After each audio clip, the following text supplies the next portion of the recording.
俺が最強のフュージョンだ。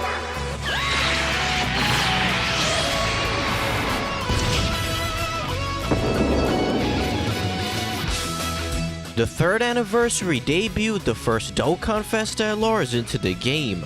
LR Super Saiyan Goku and Super Saiyan Vegeta that fused into Super Vegito, and LR Super Saiyan Angel Goku and Super Saiyan Angel Vegeta that fused into Super Gogeta. Transformations were a new mechanic introduced with these two new LRs, and it allowed characters to transform mid-battle when certain conditions were met. Starting from turn 6 and onwards, when HP was 50% or less, Goku and Vegeta would fuse into Super Vegito and Super Gogeta respectively. These transformations could link with other cards of the same name, as well as with identical cards in their untransformed state. Upon transforming, the unit would also gain a different passive, different links, and unique super attacks. Onto the units themselves, LR Vegito gave Potara category allies 3 key, 170% to HP and attack, and 130% to defense, as well as 3 key and 90% to stats for int types. LR Gogeta gave the same leader skill buffs, but for fusion category allies and physical types, making him a better leader for the fusion category than Super Saiyan 4 Gogeta. Both units had the exact same passives in base. They raised attack and defense by 120% at the start of turn, and received an additional 2 key per rainbow key sphere obtained. Despite being very simple, they had some of the best defenses out of any LR to date, and could deal great damage when launching their 18 key supers, which they could get more consistently than other LRs. They were supremely powerful, and became even crazier once they transformed into their fused states. Super Gogeta and Super Vegito both fully recovered HP when they came out, and gained 150% attack and defense at the start of turn.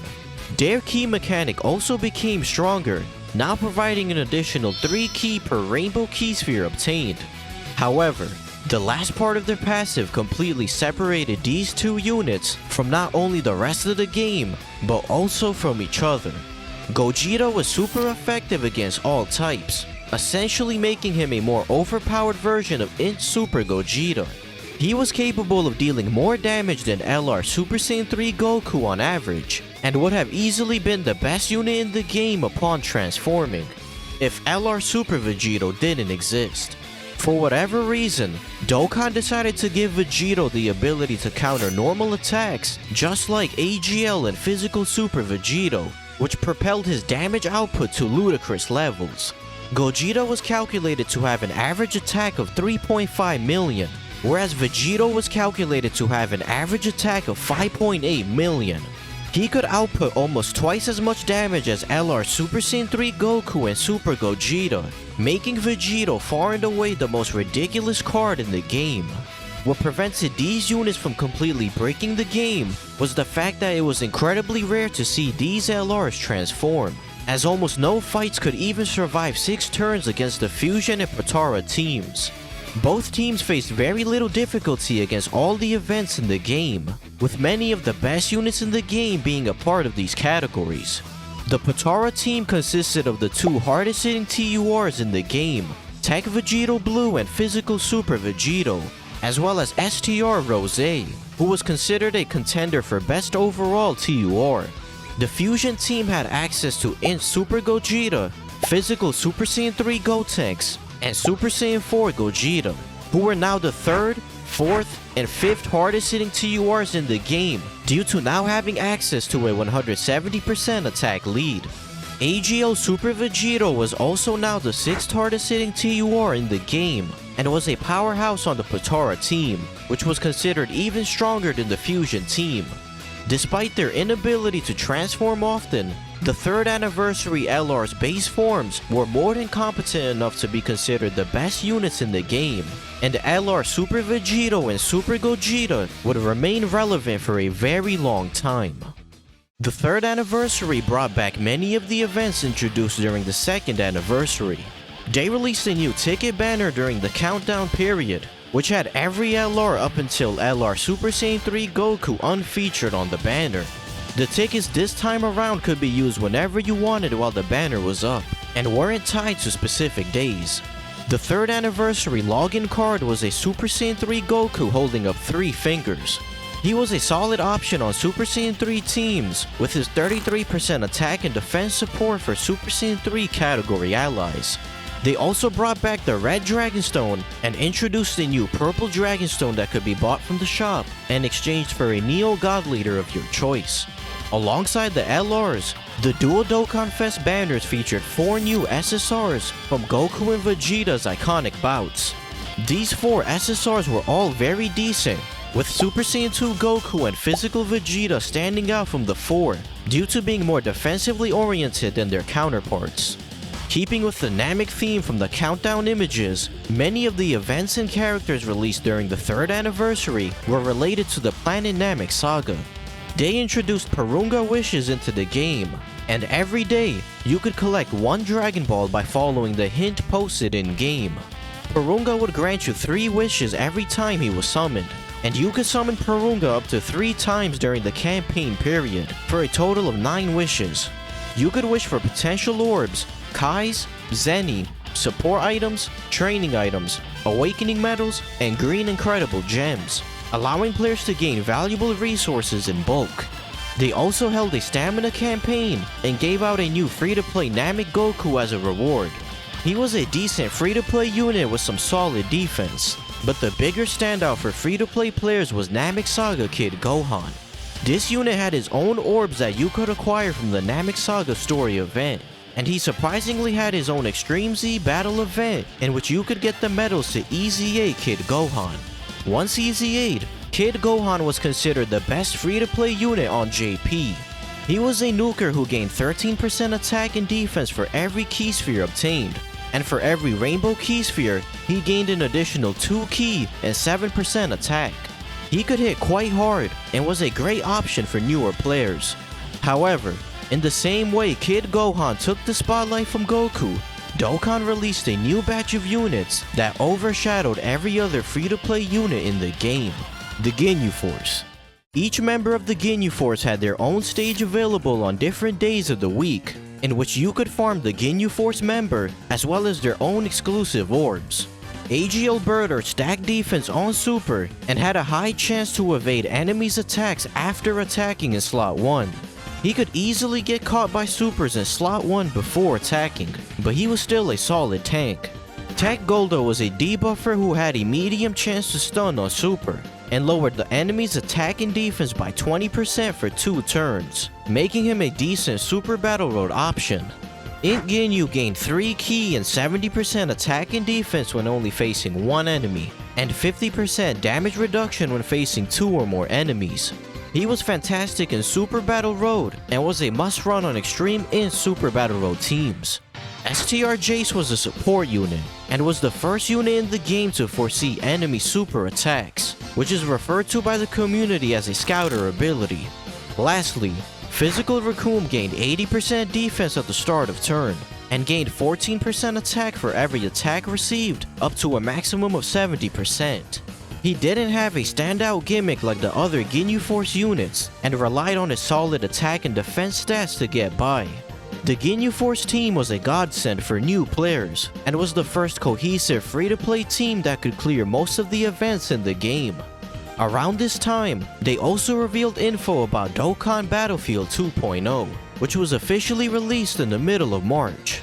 This new battlefield was a much simpler version of the original Battlefield released during the 2nd anniversary, and completely scrapped the tower defense aspect of that mode. All you had to do now was make a team of 7 from your pool of 100 characters to take on the boss, and you would do this until you defeated all 8 bosses. This event was still challenging for many players, due to the sheer number of decent characters you needed to conquer the event, but it was still much easier to grasp and clear than the original Battlefield. This event also came with a new free-to-play LR Tech Ginyu Force. LR Ginyu gave Ginyu Force category allies 3 key and 100% stats, making him the perfect leader for the free-to-play Ginyu Force units. He gave Extreme Class allies 30% to attack and defense, and an additional 20% attack and defense to Ginyu Force category allies. He was a good tank, and his offense was impressive enough to allow him to be one of the hardest hitting units in the game. Dokkan absolutely delivered with LR Ginyu and the 3rd anniversary free-to-play units, but there was still one major glaring flaw with this celebration, and that was the lack of content. The only new event during Part 2 was the Planet Namek Saga Extreme Z battle, which was very lackluster in terms of rewards. Furthermore, there weren't any new challenging events for players to test out the 3rd anniversary headliners, which greatly disappointed players. Battlefield 2.0 wasn't officially part of the 3rd anniversary, so there was no new event or character released for over 3 weeks after the debut of the free-to-play Ginyu Force. Instead, they decided to rerun 5 legendary summon banners, each featuring one of the first 5 summonable LRs. Many of these LRs were never featured on a banner before, so Dokkan decided to fill this 3-week gap with these banners so players could summon on the LRs that they didn't have. Players, however, couldn't care less, and were reaching their breaking point over halfway through this waiting period. The game was drier than the Sahara Desert, and interest was quickly fading. Fortunately, Dragon Ball fans still had the Dragon Ball Super anime to keep their hype alive. As the final battle of the anime unfolded, the penultimate episode of Dragon Ball Super aired on March 18th, and on that same day, Dokkan players were hit with pure shock upon opening the game.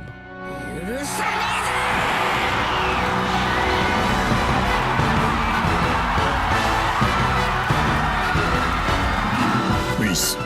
はい。悟空はとうとうたどり着いたんだな。あの輝き、あれこそが完全なる身勝手の極意。 An hour after episode 130 released, Dokkan tweeted out that UI Sign Goku would finally Dokkan awaken into a TUR, and had the ability to transform into Mastered Ultra Instinct Goku.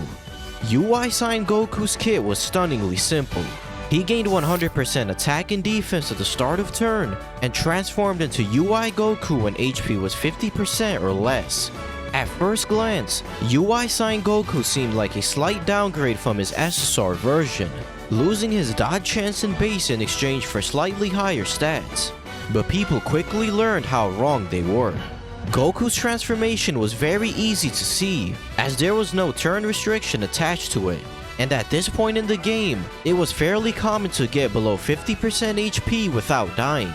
Once transformed, UI Goku gained 3 ki and 150% attack, while having a 70% chance to evade enemies' attacks. He also disabled enemies' guard when attacking, which meant that if he attacked a physical enemy, he would damage them as if he was type neutral against them. He also kept the ability to stack attack on Super from his base form, which allowed UI Goku to deal great damage once transformed. Many players were initially upset that UI Goku lost his defense buff once transformed, but he was actually one of the most competent defensive units in the game, specifically in Super Battle Road, where untimely super attacks could result in instant death. Furthermore, people in the community calculated that on average, UI Goku's increased dodge chance did in fact outweigh the loss of his defense buff. He was a dominant force in Super Battle Road and could dominate every Dokkan event in the game, including his own Dokkan event, which was now the new hardest event in the game after Super Battle Road. His Dokkan event consisted of 5 phases, with phase 3 being a Spirit Bomb Goku that had a one-shot super attack. The strategy for this phase was to either stun or seal him, or use a Ghost Usher and kill Goku as fast as possible. The final 2 phases were some of the highest HP bosses in the game, and UI Goku at the end could attack up to 8 times within a turn. This event also came with 3 new Dokkan awakenings of older SSRs. STR Super Saiyan Blue Goku was decent after becoming a TUR, but the more interesting units were the 2 God Gokus. Both AGL and STR God Goku had the same leader skill and passive, gaining 80% attack and defense when performing a super. But what separated these 2 units were their links and super attack effects. AGL God Goku stacked attack on super, whereas STR God Goku raised attack and defense by 30% for 3 turns, making him a more competent defensive unit. Additionally, STR God Goku possessed the first awakened Link, which he shared with UI Goku, making them great linking partners. Alongside UI Goku, they released a new story event that came with new Dokkan awakenings for the Universe 6 Saiyans. Caulifla was slightly powered up from her SSR state, and with her high chance to dodge and medium chance to counter supers, she became one of the best banner units in the game. Physical kill wasn't as impressive, but she could dish out a lot of damage with her immense damage super and her ability to super attack multiple times. Physical Kefla also received a Dokkan awakening into a TUR, and was on the level of a Dokkanfest exclusive character. Her additional attack was changed from a medium chance to be a super to a high chance, and her nuking passive was also increased from 10% attack and defense per physical key sphere to 12% for any key sphere she obtained. These minor changes, in tandem with her stat increases after awakening, made Kefla a very powerful card. The last thing to mention from this celebration is Jiren, who like Kefla and UI Goku, debuted into the game as an SSR. Jiren was the leader for the Universe Survival Saga category, and was a great Super Battle Road unit with his medium chance to stun all enemies at the start of turn. His SSR state gained 120% attack and defense at the start of turn, so people were anticipating his TUR to gain 150% or more to stats, which greatly excited players. Almost a week later, JP officially released LR Vegito Blue. Global players were finally able to acquire him in the middle of February, and he more than made up for the 7 months of pain global players had to endure. He had an incredible leader skill, giving superclass allies 3 key and 70% to stats. He stacked attack and defense on 12 key, making him the first LR to stack on super, and he greatly raised attack for 1 turn on 18 key super. Furthermore, Vegito Blue gained 80% attack and defense at the start of turn, and gained more key the less HP you had remaining, up to a maximum of 10 key. As per usual, people greatly underestimated LR Vegito Blue based on his details, and deemed him mediocre due to the lack of any counters and additional supers in his kit. However, LR Vegito Blue was perhaps the greatest free-to-play unit in the history of the game. At the Rainbow level, LR Vegito Blue was calculated to hit harder than Tech Vegito Blue at 55% and Physical Vegito Blue at 79%. On top of this, he was far more competent defensively than the other 2 Vegito Blues, and could tank exceptionally well for a free-to-play unit. The final advantage Vegito Blue had was his link set. When LR Vegito Blue's details were initially released, he possessed the Over and a Flash link, but this was changed to Prepared for Battle on release. This was far better for LR Vegito Blue, as he was able to link better on the Potara team than Tech Vegito Blue, and he was often the better choice on that team as a result. He was an absolute monster on every team he was ran on, and performed exceptionally well in every difficult event. The only thing that players were ultimately upset by was his grind.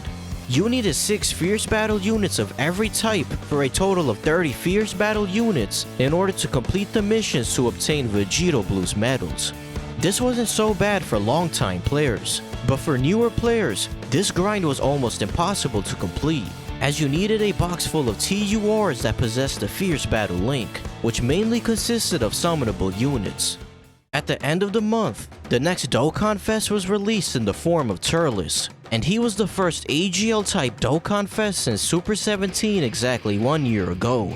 Turles gave 3 key and 150% to stats to movie bosses category characters, which consists of the main antagonists from the various Dragon Ball movies, and 3 key and 50% to stats to extreme class characters. Turles was a crazy support unit. He gave all allies 3 key and 40% attack, and reduced superclass enemies' attack by 15%. He was one of the most powerful support units ever, and was a must-run on every team. Additionally, when HP was 80% or less, Turles had a 25% chance of activating the Fruit of the Tree of Might boost for 3 turns. Once transformed, Turles recovered 15% HP, gained 130% attack and defense at the start of turn, and lowered superclass enemies' defense by 80%. He was considered more valuable in base, but could do decent damage once transformed, while having a 50% chance to stun on Super. The next day, Dokkan teased yet another game mode for April Fools. They jokingly teased a dating simulation mode known as Dragon Ball Z Dolly Battle, and ended up giving all players a Dragon Ball Heroines trophy card as compensation. A week later, they released the EZA for physical full power Frieza. His attack buff stayed the same, but he now gained 3 ki and 30% defense as the first attacker in a turn, and also raised his defense by 30% for 3 turns on Super. However, Frieza wasn't a movie boss's character, so to further flesh out the category, they released a new double race banner featuring 2 new SSRs and a new unfeatured LR.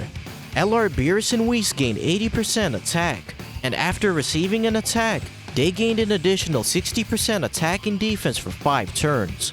They hit quite hard once their passive was fully activated, but the first attack they received could end up hurting them quite a bit.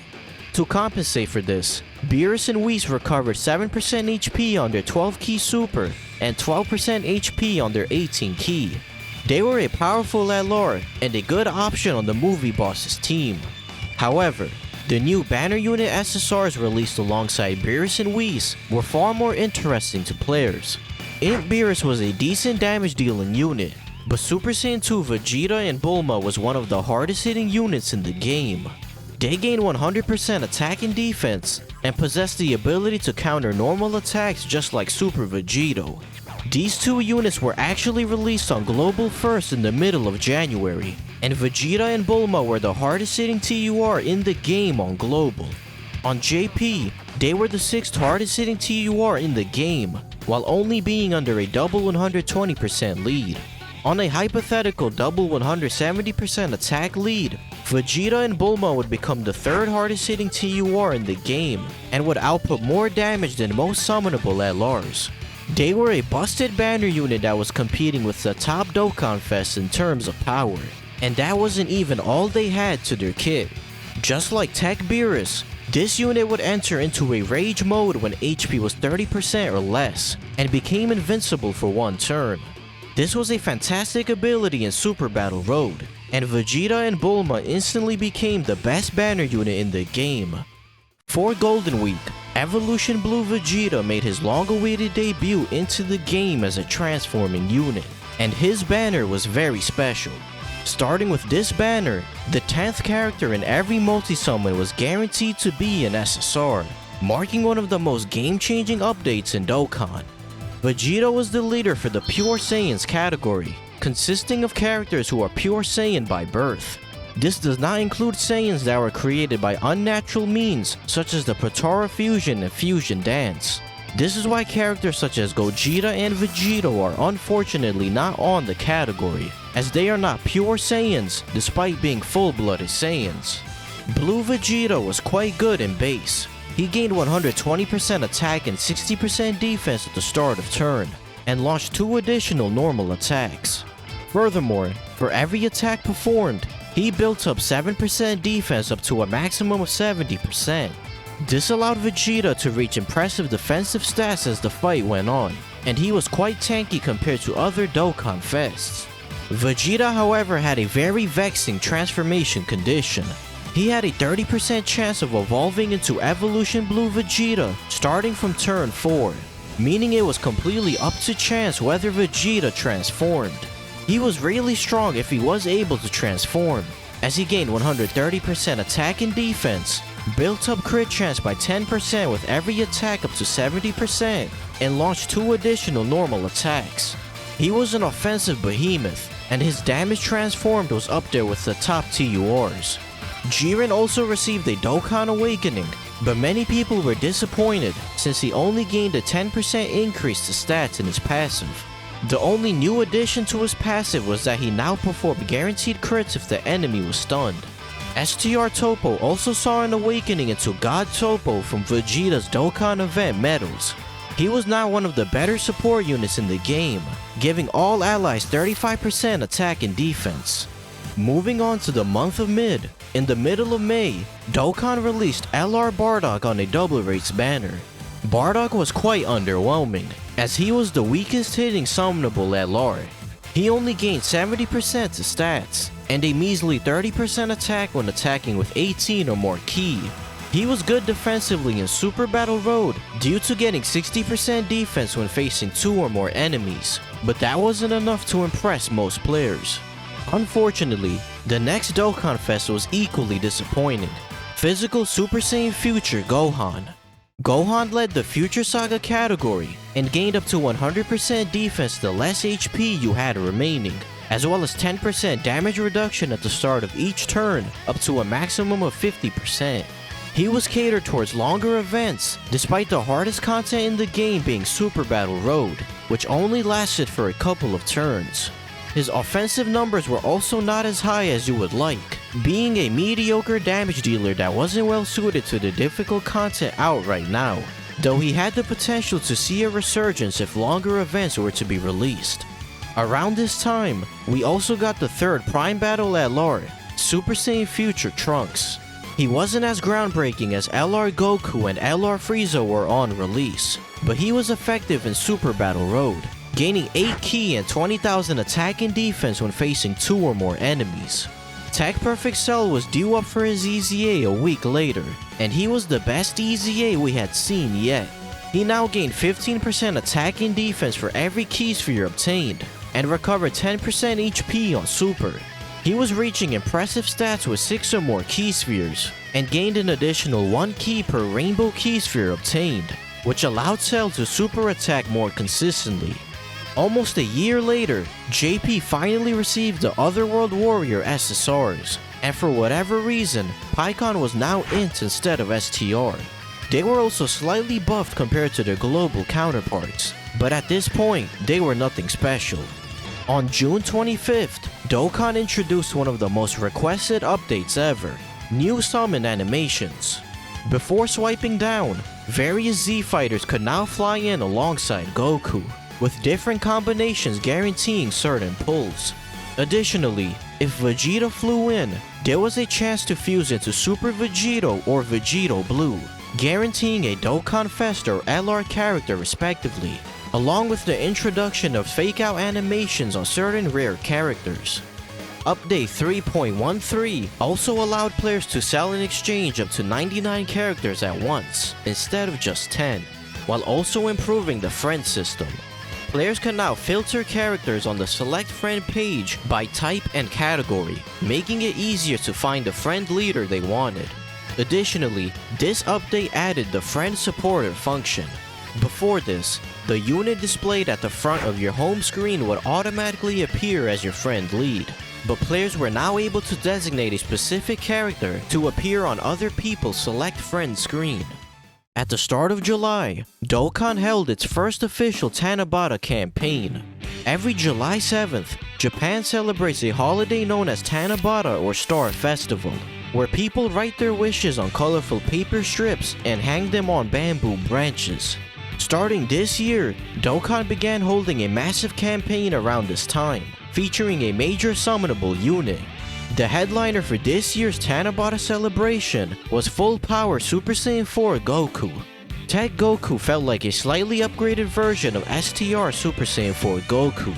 He had a medium chance to counter super attacks, gained 100% attack at the start of turn, and gained up to 70% attack and defense the more HP you had remaining.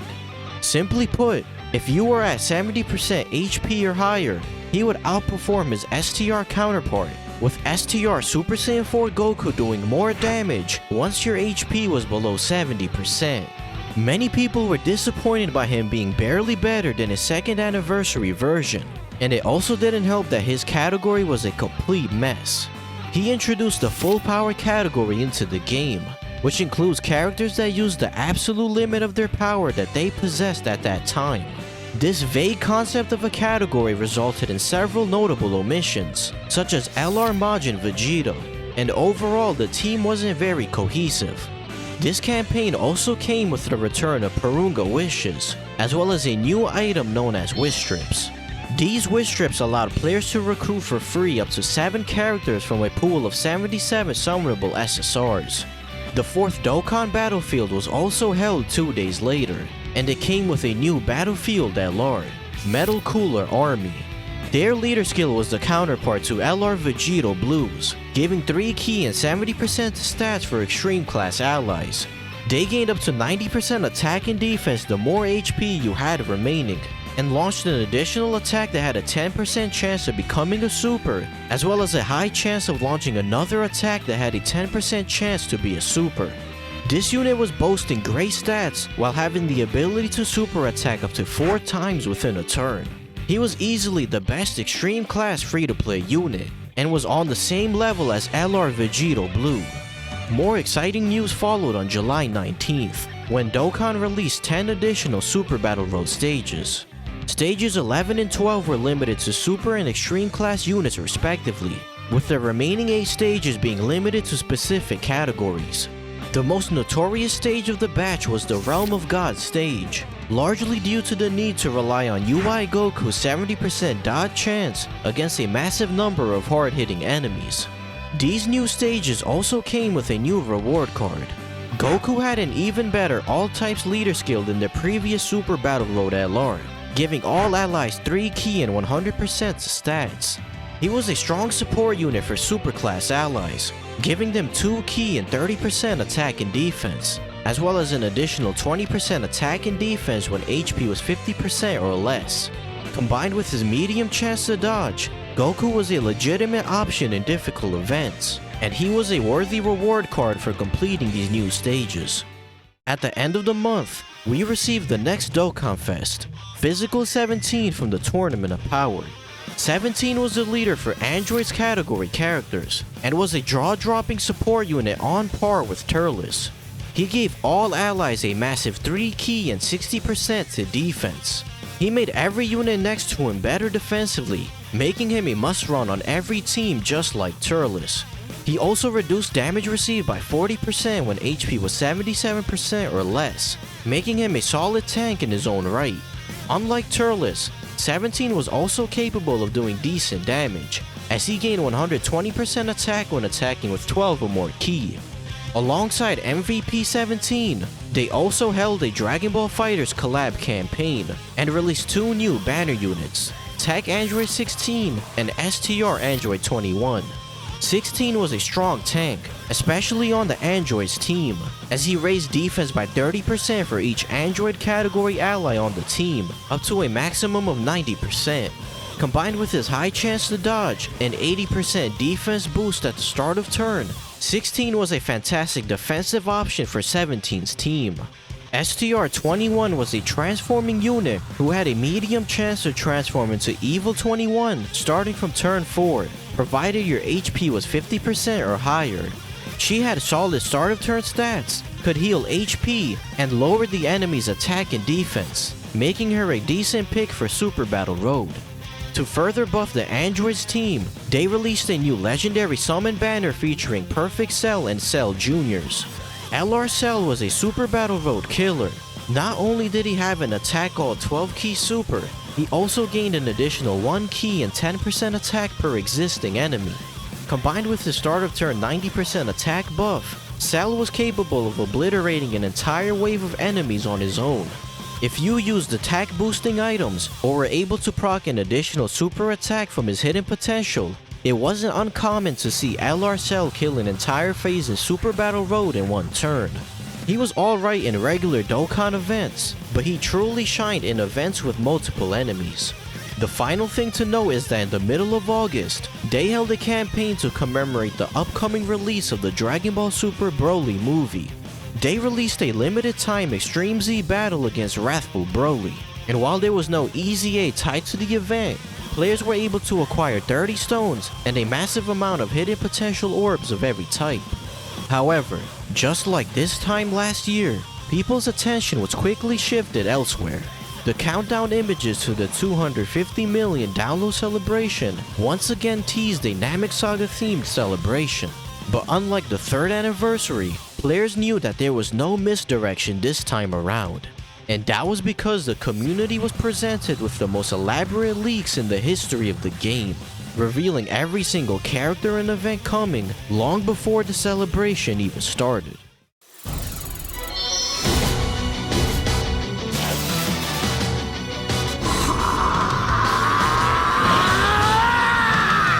ゴフリーザと勝負になると思っているのか？ Frieza, if I win, you've got to drop the grudge and promise to be our ally during the Tournament of Power.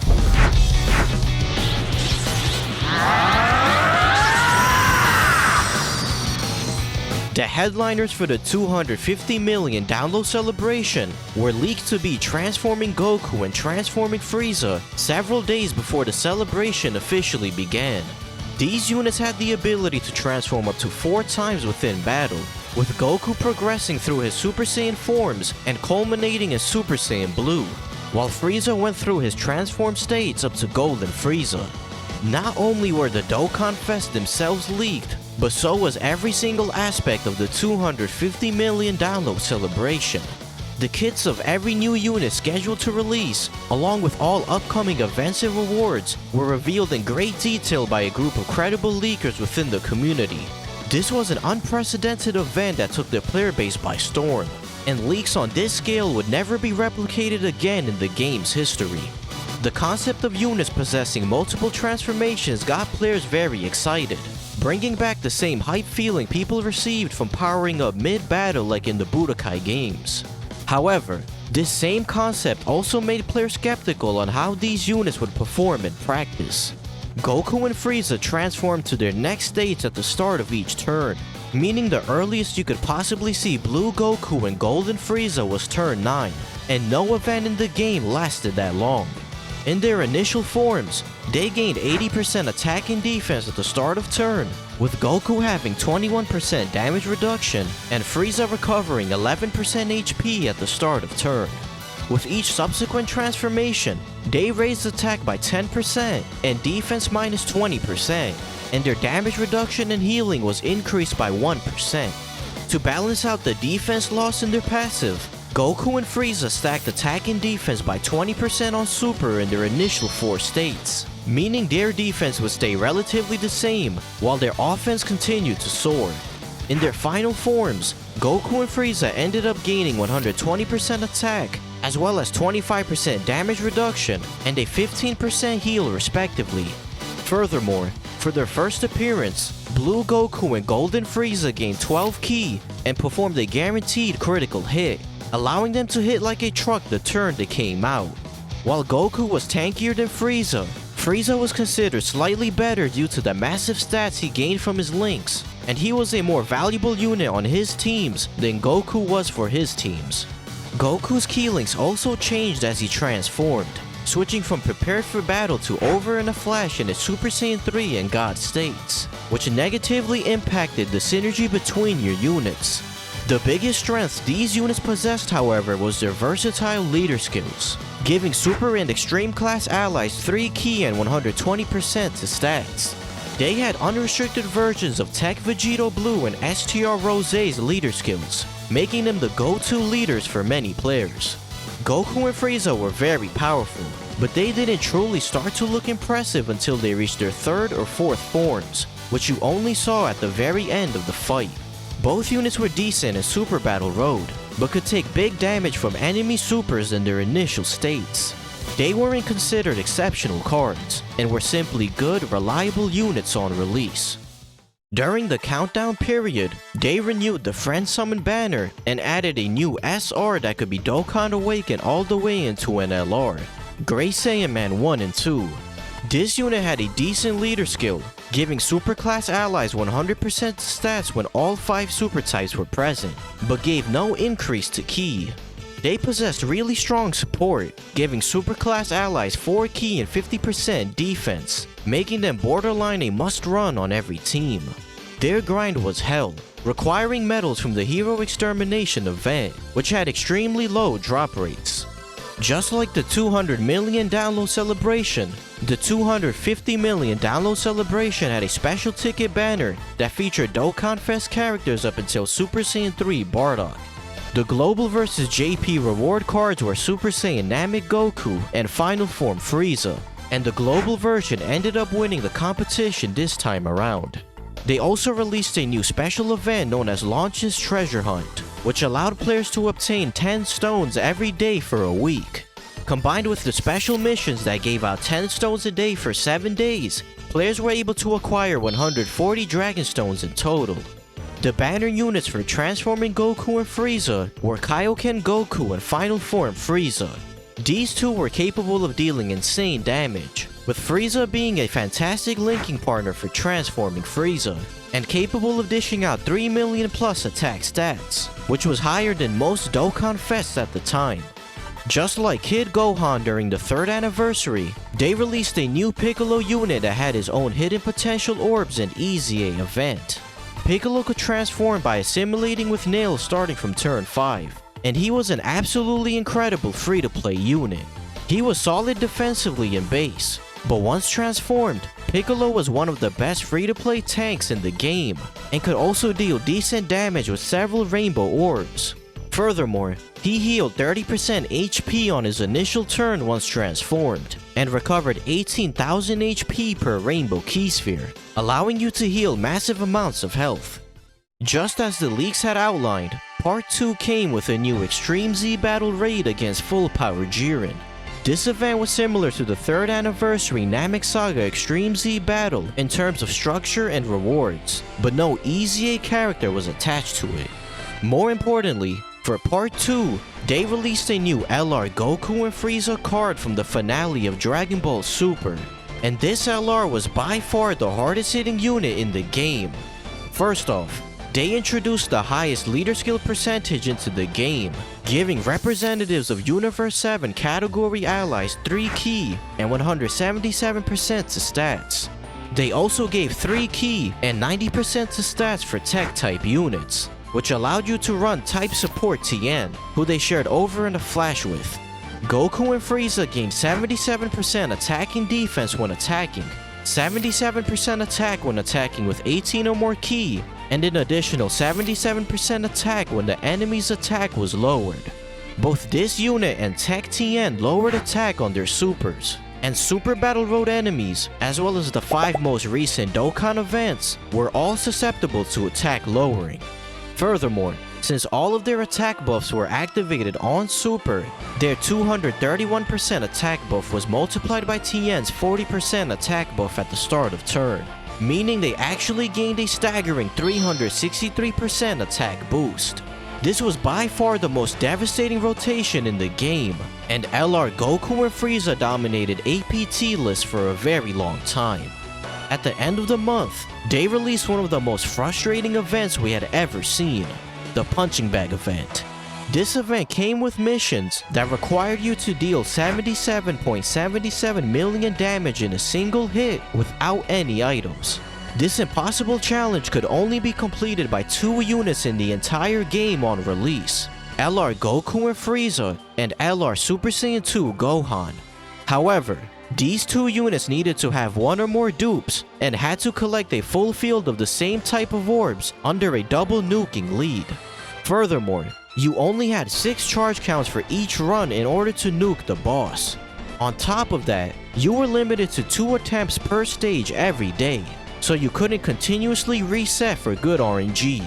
And if that wasn't enough, the rewards for this event were split between the first 3 stages, with Stage 1 giving you 70 million Zenny, Stage 2 giving you massive amounts of potential orbs, and Stage 3 giving you 59 Dragon Stones. This meant that you had to get lucky enough to deal 77.77 million damage on 3 separate stages in order to get all the rewards from the missions. An absolutely garbage event. The next Dokkanfest release was Transforming Super Buu, and he was unfortunately very underwhelming. He introduced the Transformation Boost category into the game, which includes characters that gain a boost in power through transforming. This also includes units that have an in-game transformation mechanic, with the exception of AGL Turles. STR Buu gained 80% attack and defense at the start of turn, and that was it. He was a bare bones unit that offered absolutely nothing to the team in base, except for some attack lowering on Super. He could transform starting from turn 5, and he absorbed a different character depending on your HP level. When HP was 49% or less, he absorbed Piccolo and became a defensive support unit that also healed 15% HP at the start of turn. When HP was between 50% and 79%, he absorbed Gotenks and became a mediocre offensive unit, needing to have the enemy's attack being lowered in order to get his extra offense. When HP was 80% or above, he absorbed Ultimate Gohan and closely resembled Super Saiyan 4 Vegeta, with the extra bonus of healing 10% HP at the start of turn. Even if you were able to transform Super Buu, he was still very unimpressive, and was comparable to units that were released over a year and a half ago. Overall, one of the worst Dokkanfest releases ever, and that won't be the last time you hear me say that in this video. INT Hercule was Super Buu's banner unit, and not only was he better than Super Buu, but he was also one of the best defensive units in the game. He had a high chance to evade enemies' attacks and reduce damage received by 50 to 90% depending on how low your HP was at the time. People didn't realize at the time, but Hercule was actually bugged and would stack his damage reduction when he was hit. After receiving one hit in battle, Hercule would have 100% damage reduction for the turn, and this bug wouldn't be rectified until many years later. A week later, Physical Kid Buu received an EZA. He now gave 2 ki on top of his 50% support, and when HP fell below 80%, he gave a weaker but still very good 30% attack and defense buff to all allies. He was a staple support unit on many teams, and people would sometimes run him without a leader skill just to juice up LR Goku and Frieza. The Halloween free-to-play character this year was Super Saiyan Gotenks and Ghost. He was a rainbow orb changer who had a high chance to stun on Super, making him a fantastic option for Super Battle Road, especially in the fusion category stage. At the end of the month, Dokkanfest Metal Cooler made his iconic debut into the game. He led the Wicked Bloodline category, which includes members of Frieza's family.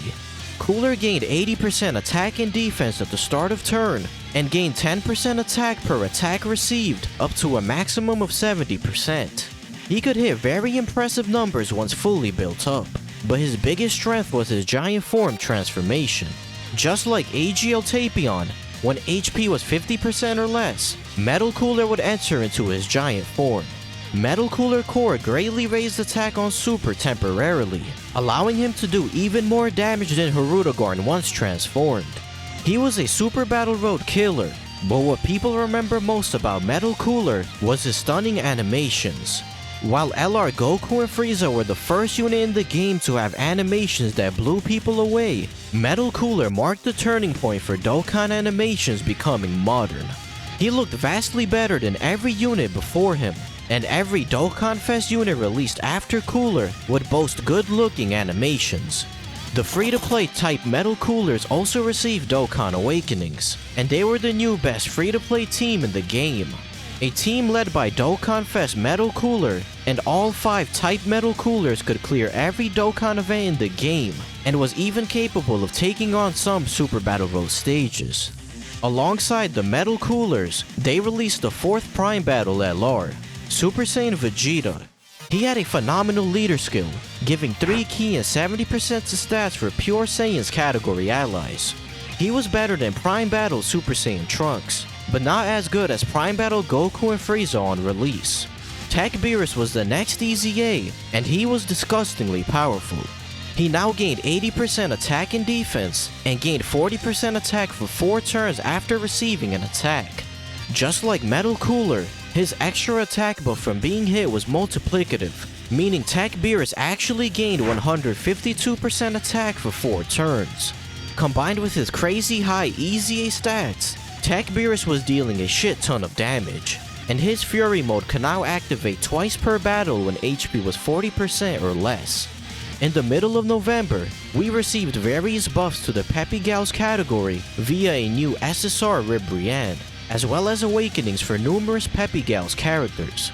We also received some great quality of life updates that added labels, a search function for characters, and a button that took you to a Dokkan event straight from the Metal tab. More interestingly, they released a new Dragon Ball Heroes collab banner featuring 7 new SSRs, with the standouts being Super Saiyan 3 Xeno Goku and Dark Masked King, due to being the best defensively out of the batch. Super Saiyan 3 Vegeta's EZA ended up being very disappointing, as he barely changed post EZA. He was already a very competent tank beforehand, and his EZA really only gave him increased stats to help him take hits slightly better. Overall, one of the worst Dokkanfest releases ever, and that won't be the last time you hear me say that in this video. Transforming Goku Black was one of the worst Dokkanfest releases ever. He gained 40% attack at the start of each turn, up to a maximum of 120%, and gained a 5% chance to crit up to a maximum of 40% with every attack received. First off, this unit hit like a wet noodle his first 2 appearances, and once he was fully built up by turn 5 and onwards, his damage was only solid for a Dokkanfest TUR.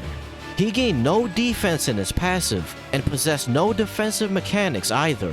Instead, they gave him the ability to stack defense by 50% on Super, but he didn't build up nearly fast enough to tank hits from the tough bosses. Luckily, Goku Black had a very easy transformation condition. Goku Black had a garbage transformation condition, transforming starting from turn 6 when HP was 80% or higher. Just like the later forms of transforming Goku and Frieza, you would pretty much never see Goku Black transform. And even if you did reach turn 6, you still had an annoying HP condition you had to satisfy.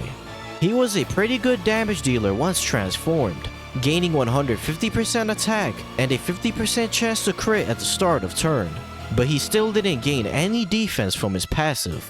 Similarly to Future Gohan, this unit was mysteriously designed for longer events, despite all the hardest content in the game lasting 4 to 5 turns on average. His 2 saving graces were his incredible animations and good Time Travelers category leader skill. A week later, Dokkan one-upped themselves with Tech Beerus by releasing the most busted EZA unit to date, INT Janemba. Janemba now gained 70% attack and defense, as well as an additional 40% attack for 4 turns after guard is activated. He hit about as hard as EZA Beerus, while also being one of the best tanks in the game. He was unbelievably good, and was very dominant in Super Battle Road. The next day, the 27th World Tournament introduced a new local ranking LR, Yamcha and Puar. This unit introduced the Joined Forces category into the game, consisting of units that feature 2 or more characters, as well as the AND symbol in their card name. This category consisted of some of the most powerful units in the game, but Yamcha and Puar were mediocre. A few days later, Update 4.1 introduced the Portal of Memories, allowing players to challenge past events by using keys, with different types of keys corresponding to different kinds of events. On December 14th, they released a double race banner that actually featured a new LR. LR Trunks Mai gained 70% attack at the start of turn, and 10% attack and defense per Future Saga category ally on the team. They also gained 6 ki and a high chance to evade enemies' attack when facing a Future Saga category enemy. They were pretty good only on a Future Saga team, and were clearly designed for later Super Battle Road stages that would have Future Saga category enemies. However, this double rates banner was a massive trap set by the developers. The increased chances to pull an LR character enticed many players to summon, despite the community knowing that the 2 most hyped banners to date were just beyond the horizon.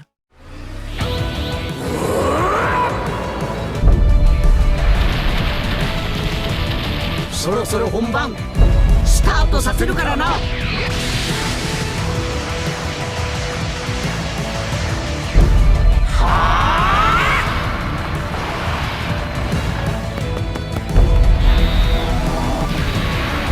おめえは確実に消滅する。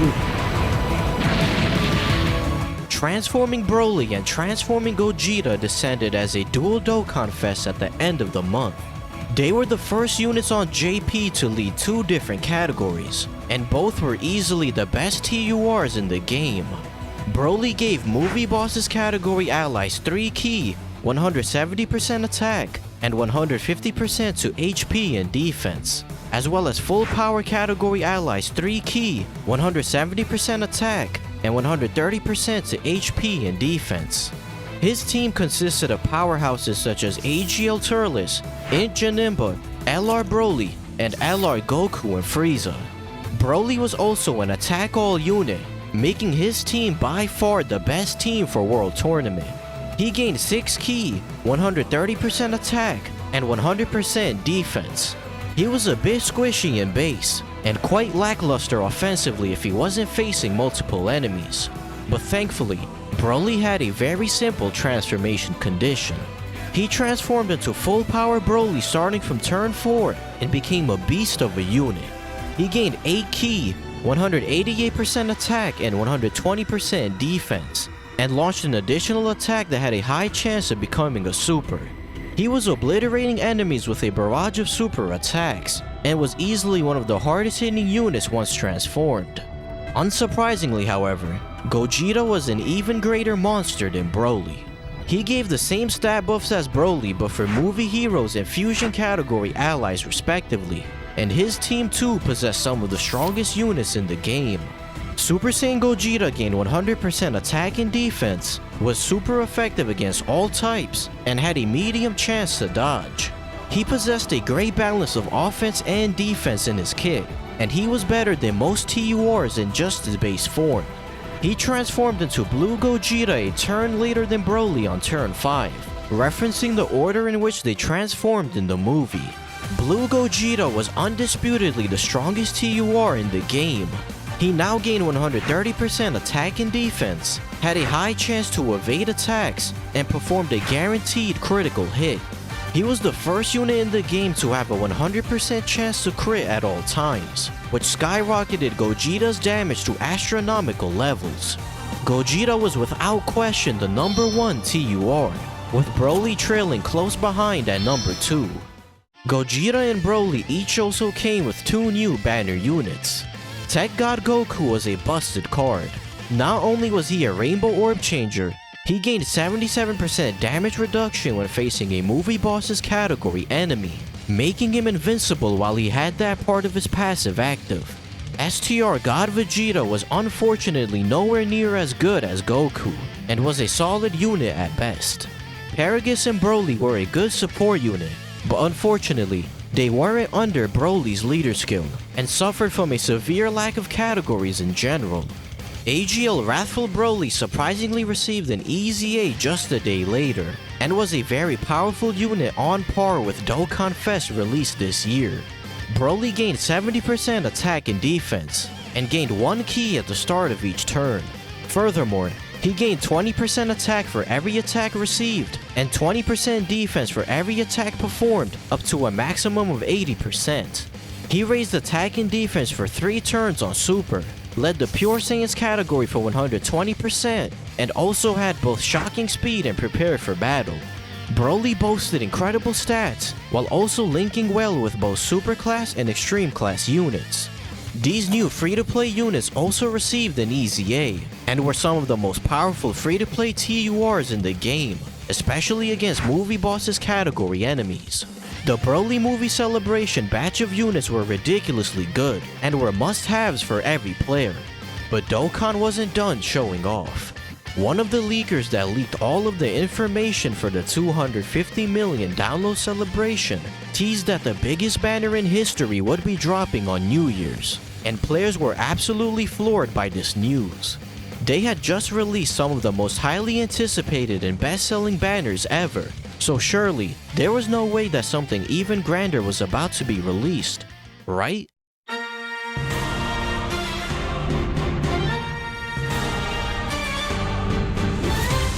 Dokkan released the first ever New Year's step-up banner, and the value of this banner certainly lived up to the hype. This banner consisted of 5 steps, with each step guaranteeing a unit from a certain pool of characters. Step 1 cost 20 stones and gave out a Dokkanfest character that could EZA. Steps 2 and 3 cost 40 stones each, and guaranteed a Super Class and Extreme Class Neo God Leader respectively. Step 4 cost 50 stones and gave out a category leader up until MVP 17. And finally, Step 5 was also 50 stones, but guaranteed an LR up until LR Bardock. In total, you could get an LR character, a category leader, 2 Neo God leads, and an EZA Dokkanfest character for only 200 stones. And you were able to do 2 rotations on the Step Up banner, with all the previously mentioned characters also being in the unfeatured pool on the banner. This was, as Team Dokkaner said, the greatest banner in Dokkan history, and perfectly capped off a very hype and game-changing year for Dokkan. The first new unit of 2019 was the EZA for 1st Anniversary Super Gogeta. There was no way that Dokkan could have met the level of expectations the community had for his EZA, but he still turned out to be pretty good. He gained 77% attack and defense, and an additional 7% attack per Rainbow Key Sphere obtained. He was out-damaging a Rainbow Inch Super Gogeta with just 1 dupe, while also being able to take hits more effectively. He was a strong EZA, though nowhere near the same level as Janemba. A week before the countdown for the 4th anniversary began, authentic fan art started circulating featuring LR Super Saiyan 4 Goku and LR Super Saiyan 4 Vegeta. These were quickly dismissed to be fake, and a week later, the countdown campaign officially started. The countdown images hinted that the anniversary would be GT themed, and the 4th anniversary login card featured Super Saiyan 4 Goku holding the 4-star Dragon Ball, with the anniversary headliners looking more and more like some sort of Super Saiyan 4 unit. Players had no idea that the leaked card arts were actually real. In truth, we had known who was coming for the 4th anniversary over 2 weeks in advance, but players wouldn't realize it until the end of the month when these game-changing LRs were finally unleashed.